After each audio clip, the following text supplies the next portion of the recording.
दोस्तों आज की हमारी इस वीडियो का टॉपिक है कि ट्रांसफार्मर में ब्रीदर का यूज़ क्यों किया जाता है और हमारा ये ब्रीदर कैसे वर्क करता है, ब्रीदर के अंदर क्या क्या भरा होता है, उसका केमिकल नाम क्या है और ब्रीदर इतना यूज़फुल क्यों है हमारे ट्रांसफार्मर के लिए। दोस्तों इन सभी सवालों को मैं आज इस वीडियो के अंदर क्लियर करवाने वाला हूँ, तो वीडियो को एंड तक देखिएगा और इलेक्ट्रिकल स्टडीज़ के लिए चैनल को भी सब्सक्राइब कर लीजिएगा। तो हमारी इस छोटी सी और इम्पोर्टेंट वीडियो को स्टार्ट कर लेते हैं। तो सबसे पहले हम ये समझते हैं कि ब्रीदर को ट्रांसफार्मर के साथ क्यों लगाया जाता है, मतलब ब्रीदर की क्या ही इम्पोर्टेंस है हमारे इलेक्ट्रिकल वर्ल्ड में। तो दोस्तों जैसा कि आपको पता है कि हमारे ट्रांसफार्मर के अंदर वाइंडिंग और कोर का यूज़ किया जाता है। तो जब भी हमारी ट्रांसफार्मर के अंदर से करंट ट्रैवल करता है तो वाइंडिंग में से हीट जनरेट होती है। तो ये जो हीट पैदा होती है ये हमारे करंट अमाउंट पर डिपेंड करती है। अगर करंट कम ट्रांसफ़र हो रहा है तो कम हीट पैदा होगी और अगर करंट ज़्यादा ट्रांसफ़र हो रहा है तो ज़्यादा हीट पैदा होगी। दोस्तों इसको सिंपल भाषा में समझे तो हमारी हीट जो होती है वो लोड के ऊपर डिपेंड होती है। तो हीट की वजह से हमारी ट्रांसफार्मर की वाइंडिंग और इंसुलेशन खराब होने का खतरा रहता है।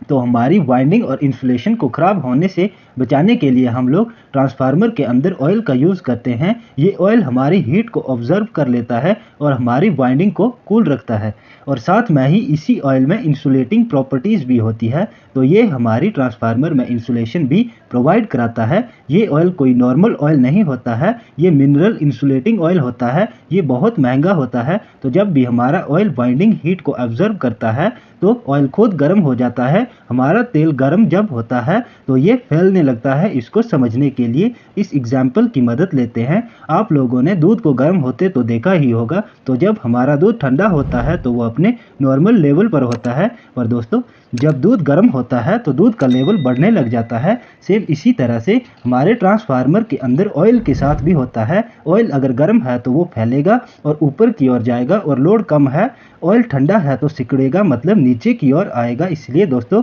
ऑयल लेवल को मेंटेन रखने के लिए ही हमारे ट्रांसफार्मर में कंजर्वेटर टैंक का यूज़ किया जाता है। कंजर्वेटर टैंक को आधा ही तेल से भरा जाता है, क्योंकि जब ऑयल गर्म होता है तो तेल का लेवल बढ़ जाता है तो खाली जगह को भर देता है। तो जब भी ऑयल का लेवल बढ़ेगा या घटेगा तो कंजर्वेटर टैंक में एयर होती है, वो अंदर या बाहर आने जाने लगती है। अगर हम इस एयर को बाहर ना निकालें तो हमारा कंजर्वेटर टैंक फट सकता है प्रेशर की वजह से। तो दोस्तों इसी एयर को अंदर बाहर कराने के लिए ही हम लोग ब्रीदर का यूज़ करते हैं। ब्रीदर की जो पाइप होती है इसको हमेशा कंजर्वेटर टैंक के ऊपर लगाया जाता है। दोस्तों कंजर्वेटर टैंक से एयर बाहर निकालने में कोई प्रॉब्लम नहीं होती है, पर एयर वापस अंदर डालने में दिक्कत आती है, क्योंकि नॉर्मल एयर में आपको पता है कि नमी होती है, मतलब मॉइस्चर होती है।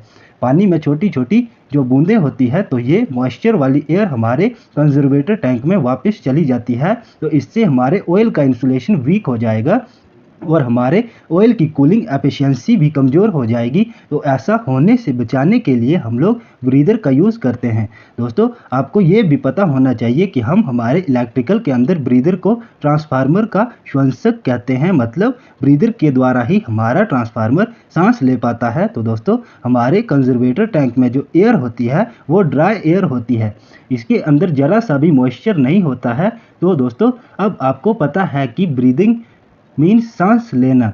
तो जब हमारा ऑयल ठंडा होता है तो हमारा ट्रांसफार्मर एयर अंदर लेता है और जब ऑयल गर्म होता है तो ट्रांसफार्मर एयर को बाहर छोड़ेगा। तो हमारे ब्रीदर की वजह से जो हमारी हवा में नमी होती है ट्रांसफार्मर के अंदर नहीं जा पाती है। ट्रांसफार्मर के अंदर सिर्फ ड्राई एयर ही जाती है। ड्राई एयर मतलब बिल्कुल सूखी नमी रहित हवा होता है।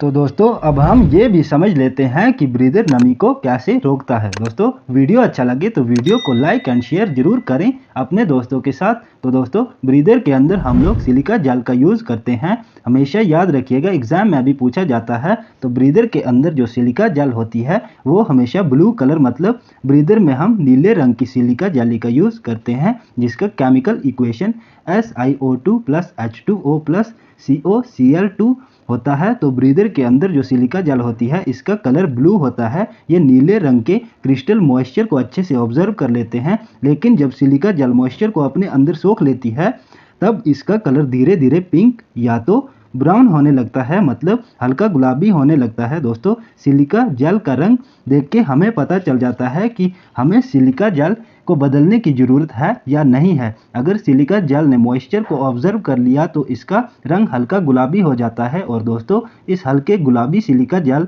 को हम लोग धूप में सुखाकर वापस से यूज़ कर सकते हैं, मतलब सिलिका जेल को हम लोग ड्रायर या धूप में सुखा के वापस से यूज़ कर सकते हैं। तो दोस्तों अब थोड़ा सा हम ब्रीदर की बनावट भी देख लेते हैं। दोस्तों ब्रीदर के ऊपर बीच से एक पाइप जो कि सीधे कंजर्वेटर टैंक से में अटैच होती है। इस पाइप के नीचे एक ट्रांसपेरेंट सिलेंडर होता है जिसमें सिलिका जेल भरा जाता है और इस सिलेंडर के नीचे एक ऑयल कैप और फिल्टर होता है। तो ये जो हमारा फिल्टर है ये धूल और छोटे कणों के अंदर जाने से रोकता है और ऑयल कैप के अंदर थोड़ा बहुत ऑयल होता है, ये ऑयल गंदा होता है, इसके अंदर डस्ट वगैरह होती है। इस फिल्टर से जो नमी वाली हवा वो ब्रीदर के अंदर जाती है। इसके बाद सिलिका जेल नमी को सोख लेता है और कंजर्वेटर टैंक में सिर्फ ड्राई एयर ही पहुंच पाती है और इसी तरीके से एयर बाहर भी निकलती है। तो दोस्तों उम्मीद है कि आपको इस वीडियो से कुछ अच्छी जानकारी मिली होगी। वीडियो अच्छी लगे है तो वीडियो को एक लाइक और इलेक्ट्रिकल स्टडीज़ के लिए